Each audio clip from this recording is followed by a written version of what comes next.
بسم اللہ الرحمن الرحیم۔ ایک مرتبہ حضرت سلیمان علیہ السلام اپنی فوج کے ہمراہ، جس میں انسان، جن اور پرندے شامل تھے، میدان جنگ کی طرف جا رہے تھے۔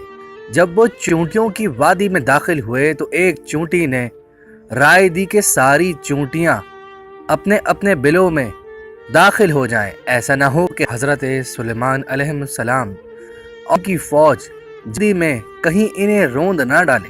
چونٹی کی یہ بات سن کر حضرت سلیمان علیہ السلام چونکے اور یہ سوچ کر کہ شاید چونٹی نے یہ سچ گمان کیا، اللہ تعالیٰ کا شکر ادا کیا کہ اس طرح وہ ایک نامناسب فعل سے بچ گئے۔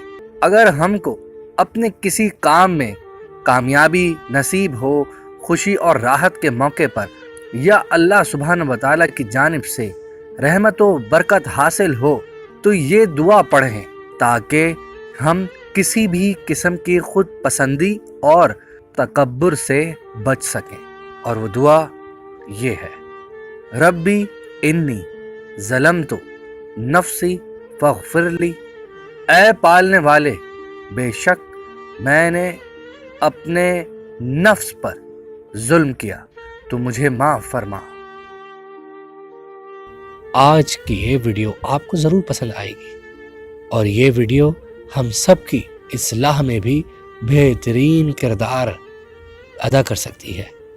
محمد و آل محمد پر درود بھیج کر ہمارے چینل کو ضرور سبسکرائب کیجیے گا۔ شکریہ۔